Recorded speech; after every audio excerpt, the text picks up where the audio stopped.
Hi friends, YouTube ಚಾನಲ್ಗೆ ಸ್ವಾಗತ. Bhagyalakshmi serial ಇವತ್ತಿನ ಸಂಜೆಯಲ್ಲಿ ಏನು ಕತೆ ಅನ್ನೋದನ್ನು ಈಗಲೇ ನೋಡೋಣ. ಸೀರಿಯಲ್ ಇಷ್ಟ ಆದರೆ ಲೈಕ್ ಕೊಡಿ. ನನ್ನ ಚಾನಲಿನ ಸಬ್ಸ್ಕ್ರೈಬ್ ಆಗಿಲ್ಲ ಅಂದರೆ ಸಬ್ಸ್ಕ್ರೈಬ್ ಮಾಡ್ಕೊಳ್ಳಿ ಫ್ರೆಂಡ್ಸ್.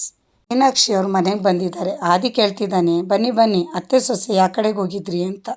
ಅನಿಕಾ ಹೇಳ್ತಿದ್ದಾಳೆ, ಹೌದು ಬ್ರೋ, ಒಂದು ಇಂಪಾರ್ಟೆಂಟ್ ಕೆಲಸ ಇತ್ತು, ಅದಕ್ಕೆ ಹೋಗಿದ್ವಿ ಅಂತ. ಇಂಪಾರ್ಟೆಂಟ್ ಕೆಲಸನ? ಏನು ಕೆಲಸ ಅಂತ ಆದಿ ಕೇಳ್ತಿದ್ದಾನೆ. ಮೀನಾಕ್ಷಿ ಅವ್ರು ಹೇಳ್ತಿದ್ದಾರೆ, ಟೈಮ್ ಬಂದಾಗ ನಿನಗೆ ಗೊತ್ತಾಗುತ್ತೆ ಅಂತ. ನೀನು ಆಫೀಸಿಗೆ ಹೋಗ್ಬಿಟ್ಟು ಬಾ, ಬರೋ ಹೊತ್ತಿಗೆ ಒಂದೊಳ್ಳೆ ಸಂತೋಷ ಸುದ್ದಿ ಹೇಳ್ತೀನಿ ಅಂತ ಆದಿ ಹತ್ರ ಅವ್ರ ಅತ್ತೆ ಹೇಳ್ತಿದ್ದಾರೆ. ಅನಿಕಾ ಹೇಳ್ತಿದ್ದಾಳೆ, ಬ್ರೋ ನೀನೀಗ ಕ್ವಶನ್ ಮಾಡೋ ಥರ ಏನೂ ಇಲ್ಲ, ನೀನು ಆಫೀಸ್ಗೆ ಹೋಗ್ಬಿಟ್ಟು ಬಾ ಅಂತ. ಆಮೇಲೆ ನಿನಗೆಲ್ಲ ಗೊತ್ತಾಗುತ್ತೆ ಅಂತೇಳಿ ಕನಿಕಾ ಹೇಳ್ತಿದ್ದಾಳೆ. ಓಕೆ ಅಮ್ಮ ಅಂತ ಹೇಳ್ಬಿಟ್ಟು ಆಫೀಸ್ಗೆ ಹೋಗ್ತಾನೆ ಆದಿ. ಕನಿಕಾ ಹೇಳ್ತಿದ್ದಾಳೆ ಅತ್ತೆ ಹತ್ರ, ಅತ್ತೆ ಇಷ್ಟೊತ್ತು ಕಾಲ್ ಬಂದಿಲ್ಲ ಅಂದರೆ ನಮ್ಮ ಪ್ಲ್ಯಾನ್ ಸಕ್ಸಸ್ ಆಗುತ್ತೆ ಅಂತ. ಸುನಂದ ಅವ್ರದ್ದು ಫೋನ್ ಬಂದೇ ಬಿಡ್ತು ಮೀನಾಕ್ಷಿ ಅವ್ರಿಗೆ. ಮೋಸ್ಟ್ಲಿ ಇದೆಲ್ಲ ಮಾಡೋಕ್ಕಾಗಲ್ಲ ಅಂತ ಹೇಳ್ತಾರೇನೋ ಅಂತೇಳಿ ಮೀನಾಕ್ಷಿ ಅವ್ರು ಅಂದ್ಕೊಂಡಿದ್ದಾರೆ. ಮೀನಾಕ್ಷಿ ಅವ್ರು ಹಲೋ ಅಂತಿದ್ದ ತಕ್ಷಣ ಸುನಂದ ಅವ್ರು, ಬೀಗ್ರೆ ನೀವು ಹೇಳಿದ್ರಲ್ಲ ಅರ್ಕೆ ಇದೆ ಅಂತ, ಅದನ್ನು ನಾವು ಮಾಡಿಸ್ತೀವಿ ಅಂತ ಹೇಳೋದಕ್ಕೋಸ್ಕರ ಫೋನ್ ಮಾಡಿದೆ ಅಂತಿದ್ದಾರೆ. ಮೀನಾಕ್ಷಿ ಶಾಕಾಗಿ ನಿಂತಿದ್ದಾರೆ ಆ ವಿಷಯ ಕೇಳಿ. ಏನು ಅರ್ಕೆ ತೀರಿಸ್ತಿದ್ದೀರಾ ಅಂತ ಕೇಳ್ತಿದ್ದಾರೆ ಮೀನಾಕ್ಷಿ ಅವರು. ಭಾಗ್ಯ ಒಪ್ಕೊಂಡ್ಲ ಇದಕ್ಕೆ?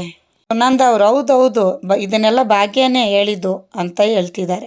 ಇವತ್ತೇ ಎಲ್ಲ ವ್ಯವಸ್ಥೆನೂ ಮಾಡ್ಕೊಳ್ಳೋಣ ಅಂತ ಹೇಳಿದ್ದಾಳೆ ಅಂತ ಸುನಂದ ಅವ್ರು ಹೇಳ್ತಿದ್ದಾರೆ. ಇದನ್ನು ನಾಳೆನೇ ಇಟ್ಕೊಳ್ಳೋಣ ಅಂತೇಳಿ ಸುನಂದ ಅವ್ರು ಕೇಳ್ತಿದ್ದಾರೆ.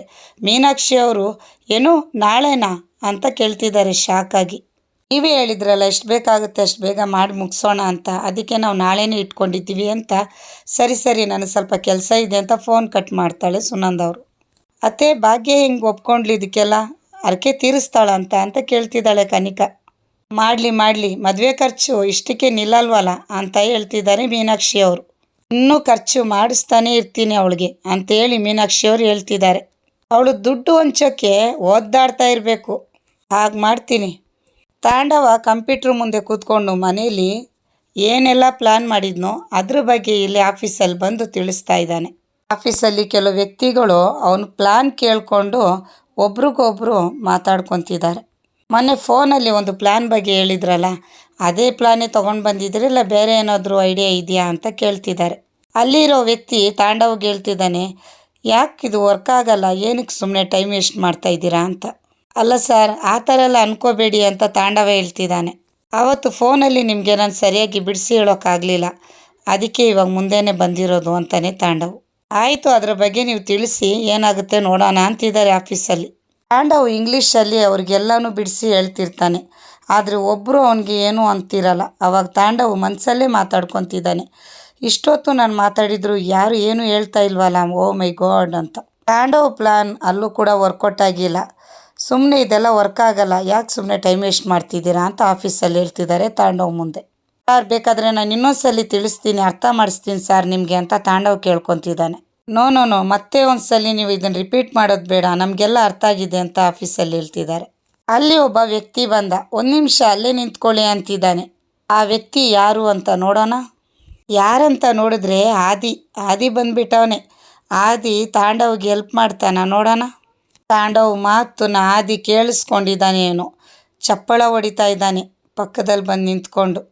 ಹೇಗೆ ದುಡ್ಡು ಹಂಚ್ತಾ ಇದ್ದಾಳೆ ಭಾಗ್ಯ. ಕುಸುಮ ಅವ್ರು ಕೇಳ್ತಿದ್ದಾರೆ, ಇಷ್ಟೇ ದುಡ್ಡು ಸಾಕಾಗುತ್ತಾ ಭಾಗ್ಯ ಅಂತ. ಸಾಕಾಗ್ಬೋದು ಅತ್ತೆ, ನೋಡೋಣ ಅಂತ ಹೇಳಿ ಭಾಗ್ಯ ಅಂತಿದ್ದಾಳೆ. ಧರ್ಮಣ್ಣ ಕೇಳ್ತಿದ್ದಾರೆ, ಯಾವ್ದಾರ ಒಂದು ಅಂಗಡಿ ಪರಿಚಯ ಇದ್ದಿದ್ರೆ ತುಂಬ ಚೆನ್ನಾಗಿತ್ತು ಅಂತ. ಅದಕ್ಕೆ ಯಾಕೆ ಯೋಚನೆ ಮಾಡ್ತೀರಾ, ನನಗೆ ಅಂಗಡಿ ಗೊತ್ತು ಅಂತೇಳಿ ಸುಂದ್ರಿ ಹೇಳ್ತಿದ್ದಾಳೆ. ಭಾಗ್ಯ ತಲೆನೇ ಕೆಡಿಸ್ಕೋಬೇಡ, ನಾನು ಅವ್ರ ಹತ್ರ ಮಾತಾಡಿ ಕಡಿಮೆಗೆ ಹೇಗಾದರೂ ಒಪ್ಪಿಸ್ತೀನಿ ಅಂತೇಳಿ ಸುಂದ್ರಿ ಭಾಗ್ಯಗೆ ಹೇಳ್ತಿದ್ದಾಳೆ. ಸುಂದ್ರಿ ಹೇಳ್ತಿದ್ದಾಳೆ, ಪೂಜಾ ಹಿಂಗೆ ಬಂದುಬಿಡೋಣ, ಎಲ್ಲ ಕೆಲಸ ಮುಗಿಸ್ಕೊಂಡು ಬಾ ಅಂತ ಕರ್ಕೊಂಡು ಹೋಗ್ತಿದ್ದಾಳೆ. ಮದುವೆಗೆ ಏನೆಲ್ಲ ಬೇಕು ಲೀಸ್ಟ್ ಮಾಡ್ಕೊತಿದ್ದಾಳೆ ಭಾಗ್ಯ. ತಾಂಡವ ಕೇಳ್ತಿದ್ದಾನೆ ಇಲ್ಲಿ ಆದಿಗೆ, ಸರ್ ನೀವು ಜೋಕ್ ಮಾಡ್ತಾ ಇಲ್ಲ ತಾನೇ ಅಂತ. ತಾಂಡವ ಹೇಳ್ತಿದ್ದಾನೆ, ಸರ್ ನನ್ನ ಪ್ಲ್ಯಾನ್ ಒಪ್ಕೊಂಡಿರೋಕ್ಕಿಂತ ಹೆಚ್ಚಾಗಿ ಗೇಲಿ ಮಾಡಿರೋರೇ ಹೆಚ್ಚು ಅಂತಿದ್ದಾನೆ. ಅದಕ್ಕೆ ಆದಿ ಹೇಳ್ತಿದ್ದಾನೆ, ನೋ ನಾನು ನಿಜವಾಗ್ಲೂ ಹೇಳ್ತಾ ಇದ್ದೀನಿ ಅಂತಾನೆ. ತುಂಬ ಚೆನ್ನಾಗಿದೆ ಈ ಬಿಸ್ನೆಸ್ ಐಡಿಯಾ ಅಂತ ಆದಿ ಹೇಳ್ತಿದ್ದಾನೆ. ಈ ಪ್ಲ್ಯಾನ್ಗೆಲ್ಲ ತುಂಬ ಟ್ಯಾಲೆಂಟ್ ಬೇಕು, ಸುಮ್ಮನೆ ಆಗಲ್ಲ ಅಂತ ಆದಿ ಹೇಳ್ತಿದ್ದಾನೆ. ತುಂಬಾ ನೊಂದ್ಕೊಂಡಿರೋ ಅಂಥ ತಾಂಡವ್ಗೆ ಆದಿ ಸಪೋರ್ಟ್ ಮಾಡೋಕ್ಕೆ ಬಂದು ನಿಂತಿದ್ದಾನೆ. ಸರ್ ನಿಜವಾಗ್ಲೂ ಹೇಳ್ತಿದ್ದೀರಾ, ನಾನು ನಂಬೋಕೆ ಆಗ್ತಾ ಇಲ್ಲ ಅಂತೇಳಿ ತಾಂಡವ ಖುಷಿ ಪಡ್ತಾ ಇದ್ದಾನೆ. ಬರೀ ನಾನು ಹೊಗಳ್ತಾ ಇಲ್ಲ, ಈ ಪ್ರಾಜೆಕ್ಟ್ನ ನಾನು ತೊಗೊತಾ ಇದ್ದೀನಿ ಅಂತೇಳಿ ಆದಿ ಹೇಳ್ತಿದ್ದಾನೆ. ಕೇಳಿಸ್ಕೊಂಡಿದ್ದ ತಾಂಡವ್ಗೆ ತುಂಬಾ ಖುಷಿ ಆಗ್ತಿದೆ. ಆದಿ ಹೇಳ್ತಿದ್ದಾನೆ, ಆ ಲಾಸ್ಟ್ ಐಡಿಯಾ ಏನಿದೆಯೋ ಮತ್ತೊಂದು ಸಲ ರಿಪೀಟ್ ಮಾಡಿ ಅಂತ. ವಾವ್, ಈ ಐಡಿಯಾ ತುಂಬಾ ಚೆನ್ನಾಗಿದೆ ಅಂತೇಳಿ ಆದಿ ಹೇಳ್ತಿದ್ದಾನೆ ತಾಂಡವ್ಗೆ. ಖಂಡಿತವಾಗ್ಲೂ ನಾನು ಈ ಐಡಿಯಾ ತೊಗೊತಾ ಇದ್ದೀನಿ. ಇರೋ ವ್ಯಕ್ತಿ ಆದಿಯವ್ರಿಗೆ ಹೇಳ್ತಿದ್ದಾರೆ, ಆದಿಯವ್ರಿಗೆ ಏನು ಹೇಳ್ತಿದ್ರ, ಎಷ್ಟು ಬೇಕಾಗುತ್ತೆ ಗೊತ್ತಾ ಇದಕ್ಕೆ ಅಂತ. ಇಲ್ಲಿರೋ ವ್ಯಕ್ತಿಗಳೆಲ್ಲ ಆದಿ ಕೇಳ್ತಿದ್ದಾರೆ, ತುಂಬ ರಿಸ್ಕ್ ಇದೆ ಇದು ವರ್ಕ್ ಆಗಿಲ್ಲ ಅಂದರೆ ಅಂತ. ವರ್ಕ್ ಆದರೆ ಅಂತ ಆದಿ ಹೇಳ್ತಿದ್ದಾನೆ. ಅಕಸ್ಮಾತ್ ಇದು ವರ್ಕ್ ಆದರೆ ನಮ್ಮ ಡಬಲ್ ಇದೆ ಅಂತ ಹೇಳಿ ಆದಿ ಹೇಳ್ತಿದ್ದಾನೆ. ಇಂಥ ಟ್ಯಾಲೆಂಟಿಗೆ ನೀವು ಸಪೋರ್ಟ್ ಮಾಡಲಿಲ್ಲದೆ ಬೇರೆ ಯಾವ ಟ್ಯಾಲೆಂಟಿಗೆ ಸಪೋರ್ಟ್ ಮಾಡಬೇಕು ಅಂದ್ಕೊಂಡಿದ್ದೀರಾ ನೀವೆಲ್ಲ ಅಂತ ಹೇಳಿ ಆದಿ ಕೇಳ್ತಿದ್ದಾನೆ. ಐಡಿಯಾ ತೊಗೊಳೋದಕ್ಕೆ ನಾನು ಮುಂದೆ ನೀವು ಮುಂದೆ ಅಂತ ಹೇಳ್ಬಿಟ್ಟು ಕಾಂಪಿಟೇಷನಲ್ಲಿ ಇರ್ತೀರಾ ಅಂದ್ಕೊಂಡಿದ್ದೆ. ಬಟ್ ನೀವಿಲ್ಲಿ ಬೇಡ ಅಂತಿದ್ದೀರಲ್ಲ. ನೋಡಿ, ನೀವು ಯಾರು ಏನೋ ಹೇಳಿ ನಾನು ಈ ಐಡಿಯಾನ ತೊಗೊತಿದ್ದೀನಿ ಅಂತಾನೆ ಆದಿ. ಸುಂದ್ರಿ ಪೂಜಾ ಇಬ್ಬರೂ ಅಂಗಡಿಗಂತ ಹೋಗ್ತಿದ್ದಾರೆ ಆಟೋಲಿ. ಕಿಶನ್ನು ಫೋನ್ ಮಾಡಿದ್ದಾನೆ ಪೂಜಾಗೆ. ಕಿಶನ್, ನಿನ್ನ ಹತ್ರ ಮಾತಾಡೋಷ್ಟು ಟೈಮ್ ಇಲ್ಲ ನನಗೆ ಅಂತ ಹೇಳ್ಬಿಟ್ಟು ಬೇಜಾರಾಗಿ ಹೇಳ್ತಿದ್ದಾಳೆ. ಏನಾದರೂ ಪ್ರಾಬ್ಲಮ್ಮಾ ಅಂತೇಳಿ ಕಿಶನ್ ಕೇಳ್ತಿದ್ದಾನೆ ಪೂಜಾಗೆ. ಎಲ್ಲ ನಿನ್ನ ತಂಗಿ ನಿಮ್ಮ ಅತ್ತೆ ಮಾಡ್ತಿರೋ ಪ್ಲ್ಯಾನ್ಗಳು ಅಂತ ಹೇಳ್ತಿದ್ದಾಳೆ. ಅವರೇನೇ ಮಾಡಿದ್ರು ಅಂತೇಳಿ ಕಿಶನ್ ಕೇಳ್ತಿದ್ದಾನೆ. ಮನೆಗೆ ಬಂದು ಕಿಶನ್ ಅವ್ರ ತಂಗಿನೂ ಮತ್ತು ಅತ್ತೆ ಏನೆಲ್ಲ ಹೇಳಿದ್ರು ಅದ್ರ ಬಗ್ಗೆ ಪೂಜಾ ಹೇಳ್ತಿದ್ದಾಳೆ ಕಿಶನ್ ಹತ್ರ. ಇದು ಚಿನ್ನದ್ರಲ್ಲೇ ಆಗಬೇಕು, ಚಿನ್ನ ಇಲ್ಲ ಅಂದರೆ ಬೆಳ್ಳಿ ಅಂತ ಹೇಳಿ ಕನಿಕಾ ಹೇಳಿದ್ದನ್ನು ಹೇಳ್ತಿದ್ದಾಳೆ ಪೂಜಾ. ಏನು ಹೇಳ್ತಿದ್ಯಾ, ತುಲಾಭರಣ ಅದನ್ನು ಮಾಡೋದಕ್ಕೆ ನಿಮ್ಮ ಅಕ್ಕ ನಿಮ್ಮ ಅಮ್ಮ ಎಲ್ಲ ಒಪ್ಕೊಂಡ್ರಾ ಅಂತ ಹೇಳ್ತಿದ್ದಾನೆ ಕಿಶನು. ಪೂಜಾ ಹೇಳ್ತಿದ್ದಾಳೆ, ಭಾಗ್ಯಕ್ಕನ ಬಗ್ಗೆ ನಿನಗೆಲ್ಲ ಗೊತ್ತು ತಾನೇ ಕಣೋ, ನಮ್ಗೆ ಒಳ್ಳೇದಾಗುತ್ತೆ ಅಂದರೆ ಅವಳು ಏನು ಬೇಕಾದರೂ ಮಾಡ್ತಾಳೆ ಅಂತೇಳಿ ಪೂಜಾ ಹೇಳ್ತಿದ್ದಾಳೆ. ಅದೇನೇ ಆಗಲಿ, ಎಷ್ಟೇ ಕಷ್ಟ ಆಗಲಿ ಅವಳು ಮಾಡೇ ಮಾಡ್ತಾಳೆ. ಅದಲ್ಲದೆ ನಿಮ್ಮ ಅತ್ತೆ ಮತ್ತು ಕನಿಕಾ ಬಂದು ಹೇಳಿದಾಗ ಅವಳು ಆಗಲ್ಲ ಅಂತ ಹೇಗೆ ಹೇಳ್ತಾಳೆ ಹೇಳು ಅಂತ ಪೂಜಾ ಹೇಳ್ತಿದ್ದಾಳೆ. ಅದಕ್ಕೆ ಒಪ್ಕೊಂಡ್ಲು ಕಣೋ. ಅವ್ರು ಏನು ಅಂದ್ಕೊಂಡಿದ್ದಾರೆ, ಇದಾಗೋ ಕೆಲಸ ಅಲ್ಲ, ಇದೆಲ್ಲ ಆ ಥರ ಎಲ್ಲ ಮಾಡೋಕ್ಕೂ ಆಗಲ್ಲ ಅಂತೇಳಿ ಕಿಶನ್ ಹೇಳ್ತಿದ್ದಾನೆ. ನಾನು ಮನೇಲಿ ಮಾತಾಡ್ತೀನಿ ಇರು ಅಂತೇಳಿ ಫೋನ್ ಕಟ್ ಮಾಡ್ತಾನೆ ಕಿಶನು. ಅಂದರೆ ಹೇಳ್ತಿದ್ದಾಳೆ, ಈಗ ಏನಾಯಿತು ಅಂತೇಳ್ಬಿಟ್ಟು ಈ ಥರ ಇಟ್ಕೊಂಡಿದ್ಯಾ ಮಕ್ಕ, ಬೇಜಾರಾಗಿದೆಯಾ ಅಂತ. ಸುಂದ್ರಿ ಏನು ಗೊತ್ತಿಲ್ಲ ಅನ್ನೋ ಥರ ಮಾತಾಡ್ಬಿಡ್ಬೇಡ. ನನ್ನ ಮದುವೆಗೋಸ್ಕರ ಅಕ್ಕ ಎಷ್ಟು ಕಷ್ಟಪಡ್ತಿದ್ದಾಳೆ ಗೊತ್ತಿಲ್ವಾ ನಿನಗೆ ಅಂತಿದ್ದಾಳೆ. ಪೂಜಾದೇವಿ, ನಿಜವಾಗ್ಲೂ ನಿನ್ಗೆ ಅನ್ನಿಸ್ತಾ ಇದೆಯಾ ಆ ಕುನ್ನಿಕಾ ಮತ್ತು ಅವ್ರ ಅತ್ತೆ ಬಂದು ಇವಾಗಲೂ ಹರಕೆ ಬಗ್ಗೆ ಮಾತಾಡಿದ್ರು ಅಂತ? ಇಲ್ಲ ಕಣೆ, ಅವರು ನಾಟಕ ಮಾಡ್ತಿದ್ದಾರೆ, ಎಲ್ಲನೂ ನಾಟಕ ಮಾಡ್ತಿದ್ದಾರೆ ಅಂತ ಪೂಜಾ ಹೇಳ್ತಿದ್ದಾಳೆ. ಮನೆಯವ್ರು ಕಷ್ಟ ಕೊಡಬೇಕು ಅಂತೇಳಿ ಮಾಡ್ತಾ ಇರೋದು ಅಂತ ನನಗೆ ಗೊತ್ತು ಅಂತೇಳಿ ಪೂಜಾ ಹೇಳ್ತಿದ್ದಾಳೆ. ಸುಂದ್ರಿ ಈ ಒಂದು ಹರಕೆ ತೀರಿಸೋದಕ್ಕೆ ಹೊಸ ಪ್ಲ್ಯಾನ್ ಮಾಡ್ತಿದ್ದಾಳೆ. ಪ್ಲ್ಯಾನ್ ಹೇಳಿದ ಮೇಲೆ ಪೂಜಾ ಹೇಳ್ತಿದ್ದಾಳೆ, ಪಕ್ಕನ ಆಗುತ್ತಾ ಅಂತ. ಹಿಂದೆ ಮುಂದೆ ಮೇಲೆ ಕೆಳಗೆ, ಅಲ್ಲ ಕಣೆ ಆಗುತ್ತೆ ನಂಬೆ ಅಂತ ಹೇಳ್ತಿದ್ದಾಳೆ. ಈ ಸುಂದ್ರಿ ಒಂದ್ಸಲಿ ಪ್ಲ್ಯಾನ್ ಮಾಡಿದರೆ ಪಕ್ಕಾ ಸಕ್ಸಸ್ ಅಂತ ಹೇಳ್ತಿದ್ದಾಳೆ.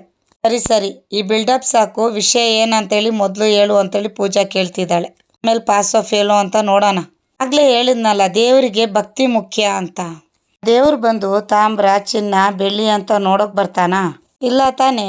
ಮನೇಲಿ ಹಳೆ ಪಾತ್ರೆಗಳಿದೆಯಲ್ಲ ಅದನ್ನೆಲ್ಲ ತೊಗೊಂಡು ಬಂದು ಹಿತ್ತಾಳೆದು ಪೈಂಟ್ ಹೊಡೆದು ಬಿಟ್ಟರೆ ಎಲ್ಲ ಸರಿ ಹೋಗುತ್ತೆ ಅಂತಾಳೆ.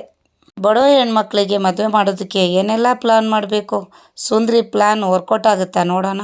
ಮೀನಾಕ್ಷಿ ಅವ್ರ ಹತ್ರ ಕಿಶನ್ ಬಂದು ಮಾತಾಡ್ತಿದ್ದಾನೆ. ಕಿಶನ್, ಬೆಳ್ಳಿಯಲ್ಲೋ ಚಿನ್ನದ್ರಲ್ಲೋ ಅದು ಮಾಡಿಸ್ಬೇಕು ಅಂತ ಹೇಳಿ ಅವ್ರ ಅತ್ತೆ ಹೇಳ್ತಿದ್ದಾಳೆ. ಇಷ್ಟು ಮಾಡೋಕ್ಕೆ ಯೋಗ್ಯತೆ ಇಲ್ಲ ಅಂದರೆ ಮದುವೆ ಯಾಕೆ ಮಾಡಬೇಕು ಅಂತೇಳಿ ಕನಿಕಾ ಕೇಳ್ತಿದ್ದಾಳೆ. ನಿಮ್ಮಿಬ್ಬರಿಗೆ ಏನಾಗಿದೆ ಅಂತೇಳಿ ಕಿಶನ್ ಕೇಳ್ತಿದ್ದಾನೆ. ಈಗ ಅವ್ರಿಗೆ ಖರ್ಚೇನು ಕಮ್ಮಿ ಆಗುತ್ತಾ?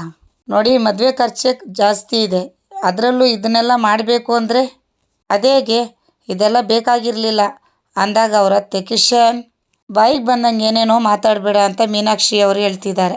ಈ ಹರಕೆ ಆಗಬೇಕಂದ್ರೆ ಆಗಬೇಕು ಅಷ್ಟೇ. ಕಿಶನ್ ಅಲ್ಲಿಂದ ಹೋಗ್ಬಿಡ್ತಾನೆ. ಸುನಂದ ಅವ್ರು ಬಂದು ಭಾಗ್ಯಗೆ ಹೇಳ್ತಿದ್ದಾರೆ, ಭಾಗ್ಯ ಕಳಸ ಮತ್ತು ಕನ್ನಡಿ ಎಲ್ಲ ಇರಬೇಕು ಕಣೆ ಮದುವೆ ಮಂಟಪದಲ್ಲಿ ಅಂತ. ಬರಿಬೇಡ, ಅದನ್ನು ಬರಿ ಅಂತ ಹೇಳ್ತಿದ್ದಾರೆ. ಸರಿ ಅಮ್ಮ ಅಂತ ಹೇಳ್ಬಿಟ್ಟು ಕಿಶನ್ ಫೋನ್ ಮಾಡ್ತಿದ್ದಾರೆ, ಇರು ಅಂತ ಹೇಳ್ಬಿಟ್ಟು ಫೋನ್ ಎತ್ತುತ್ತಾ ಇದ್ದಾರೆ. ನನಗೆಲ್ಲ ವಿಷಯನೂ ಗೊತ್ತಾಯಿತು, ನೀವು ಯಾಕೆ ಈ ಹರಕೆನೆಲ್ಲ ಮಾಡೋದಕ್ಕೆ ಒಪ್ಕೊಂಡ್ರಿ ಅಂತೇಳಿ ಕಿಶನ್ ಭಾಗ್ಯ ಕೇಳ್ತಿದ್ದಾನೆ. ನೋಡಿ, ಮದುವೆ ಹತ್ರ ಬರ್ತಿದೆ, ಅದನ್ನು ಮಾಡೋದ್ರ ಕಡೆ ಗಮನ ಕೊಡಿ, ಇದೆಲ್ಲ ನಿಮಗೆ ಕಷ್ಟ ಆಗುತ್ತೆ ಅಂತಿದ್ದಾನೆ ಕಿಶನ್ ಫೋನಲ್ಲಿ ಮಾತಾಡ್ತಿರುವಾಗ ಮೀನಾಕ್ಷಿ ಅವ್ರ ಫೋನ್ ಕಿತ್ಕೊಂಡು, ಹೌದಾ ಭಾಗ್ಯ, ಕಷ್ಟ ಆಗ್ತಿದೆಯಾ? ಕಷ್ಟ ಆದರೆ ಹೇಳು ಭಾಗ್ಯ, ಹುಡುಗಿ ಕಡೆ ಮಾಡೋದು ಬೇಡ, ಹುಡುಗನ ಕಡೆಯವ್ರು ನಾವೇ ಮಾಡ್ತೀವಿ ಅಂತಿದ್ದಾಳೆ. ಭಾಗ್ಯ, ಒಂದು ವಿಷಯ, ಇದು ಮಾಡಬೇಕಾಗಿರೋದು ಹುಡುಗಿ ಮನೆಯವರೇ ಅಂತೇಳಿ ಮೀನಾಕ್ಷಿ ಅವ್ರು ಮತ್ತೆ ಹೇಳ್ತಾರೆ. ನಾವು ಮಾಡಿ ಏನಾದರೂ ಸಮಸ್ಯೆ ಆದರೆ ನಾನು ಜವಾಬ್ದಾರಿ ಅಲ್ಲ ಅಂತ ಮೀನಾಕ್ಷಿ ಅವ್ರು ಹೇಳ್ತಿದ್ದಾರೆ. ಫೋನ್ ಎತ್ಕೊಂಡು ಸುನಂದ ಅವರು, ಬೀಗ್ರೆ ಹಾಗೆಲ್ಲ ಏನಿಲ್ಲ, ಎಲ್ಲ ಚೆನ್ನಾಗಾಗುತ್ತೆ, ನಾವೆಲ್ಲ ಮಾಡ್ತೀವಿ ಅಂತ ಸುನಂದ ಅವರು ಒಪ್ಕೊಳ್ತಾರೆ. ನೀವು ನಾಳೆ ಬನ್ನಿ ಅಷ್ಟೇ ಹಳೇಂದ್ರೆ, ಎಲ್ಲ ಚೆನ್ನಾಗಾಗುತ್ತೆ, ನೀವು ತಲೆ ಕೆಡಿಸ್ಕೋಬೇಡಿ ಅಂತೇಳಿ ಸುನಂದ ಅವ್ರು ಹೇಳ್ತಿದ್ದಾರೆ. ನಾಳೆ ಬನ್ನಿ ಸಾಕು, ಸರಿ ಆಯಿತು ಅಂತ ಫೋನ್ ಕಟ್ ಮಾಡ್ತಾರೆ. ಕನಿಕಾ ಹೇಳ್ತಿದ್ದಾಳೆ, ಕಿಶನ್ ಇದನ್ನೆಲ್ಲ ಮಾಡೋದಕ್ಕೆ ಯಾರು ಹೇಳಿದ್ ನಿನಗೆ? ಮದುವೆ ಜವಾಬ್ದಾರಿನ ಡ್ಯಾಡ್ ಅತ್ತೆಗೆ ವಹಿಸಿದ್ದಾರೆ ತಾನೆ, ಅದನ್ನ ಅವ್ರು ನೋಡ್ಕೊತಾರೆ, ನೀನು ಸುಮ್ಮನೆ ಇರು. ಇದನ್ನೆಲ್ಲ ಮಾಡ್ತಾ ಇರೋದು ನಿನ್ಗೆ ಒಳ್ಳೇದಾಗ್ಲಿ ಅಂತ. ಎಲ್ಲದನ್ನು ಹಾಳು ಮಾಡ್ತಿದೀಯಾ ಕನಿಕಾ ನೋಡು ಅಂತ ಕಿಶನ್ ಹೇಳ್ತಿದ್ದಾನೆ. ಏನೇನು ಹೇಳ್ಬೇಡ ನೀನು, ಯಾಕೆ ಅರ್ಥ ಆಗ್ತಾ ಇಲ್ಲ ನಿನಗೆ? ಕಷ್ಟ ಆಗುತ್ತೆ ಇವ್ರಿಗೆ ಇದನ್ನೆಲ್ಲ ಮಾಡೋಕ್ಕೆ. ನೀನು ಅರ್ಥ ಮಾಡ್ಕೊ, ನಿನ್ನ ಒಳ್ಳೇದಕ್ಕೆ ಮಾಡ್ತಿರೋದು ಅಂತ ಕನಿಕಾ ಹೇಳ್ತಿದ್ದಾಳೆ. ಎಲ್ಲತ್ತಿಗೂ ಇದನ್ನು ಅಡ್ಡಿ ಮಾಡ್ತಾ ಇದ್ರಿ ಈ ಮದುವೆ ನಡೆಯಲ್ಲ. ಬನ್ನಿ ಅತ್ತೆ, ಇವನ ಹತ್ರ ಏನು ಮಾತು ಅಂತ ಅವ್ರ ಅತ್ತೆನ ಕರ್ಕೊಂಡು ಹೋಗ್ತಾಳೆ ಕನಿಕಾ. ಸುಂದ್ರಿ ಸುಂದ್ರಿ ಸುಂದ್ರಿ ಬೇಡ ಕಣೆ, ನನಗೆ ಯಾಕೋ ಇದೆಲ್ಲ ರಿಸ್ಕು ಅನಿಸ್ತಿದೆ, ಭಯ ಆಗ್ತಿದೆ ಅಂತ ಪೂಜಾ ಸುಂದ್ರಿಗೆ ಹೇಳ್ತಿದ್ದಾಳೆ. ನೋಡು ಪೂಜಾದೇವಿ, ಇನ್ನೊಂದ್ಸಲಿ ನಾನು ಹೇಳಲ್ಲ, ನೀನು ಸುಮ್ಮನೆ ಬಾ ಅಂತೇಳಿ ಕರ್ಕೊಂಡು ಒಳಗೆ ಹೋಗ್ತಾಳೆ. ನಮಸ್ಕಾರ ಬಾಸು, ಚೆನ್ನಾಗಿದ್ದೀರಾ ಅಂತ ಕೇಳುವಾಗ ಸುಂದ್ರಿಗೆ ಅಂಗಡಿಯವರು, ಹಾಂ ಚೆನ್ನಾಗಿದ್ದೀನಿ, ನೀನು ಹೇಗಿದ್ದೀಯಾ ಅಂತ ಕೇಳ್ತಾರೆ. ನನಗೇನಾಗಿದೆ ಬಾಸು, ಚೆನ್ನಾಗಿ ಕಲ್ಗೊಂಡಿದ್ದಂಗಿದ್ದೀನಿ ಅಂತಾಳೆ ಸುಂದ್ರಿ. ಬಾಸು ನಿನ್ನಿಂದ ಒಂದು ಸಣ್ಣ ಸಹಾಯ ಆಗಬೇಕಾಗಿತ್ತು ಅಂತ ಸುಂದ್ರಿ ಕೇಳ್ತಿದ್ದಾಳೆ ಅಂಗಡಿಯವನ ಹತ್ರ. ಪೂಜಾ ಸುಂದ್ರಿ ಮಾಡಿರೋ ಪ್ಲಾನು ವರ್ಕೌಟ್ ಆಗುತ್ತಾ ಮೀನಾಕ್ಷಿ ಅವ್ರ ಮುಂದೆ ನೋಡೋಣ. ಇವತ್ತಿನ ಕತೆ ಮುಗೀತು. ನಾಳೆ ಸಂಚಿಕೆಯಲ್ಲಿ ಏನು ಕತೆ ಅನ್ನೋದನ್ನು ಹೊಸ ಕತೆ ಒಂದಿಗೆ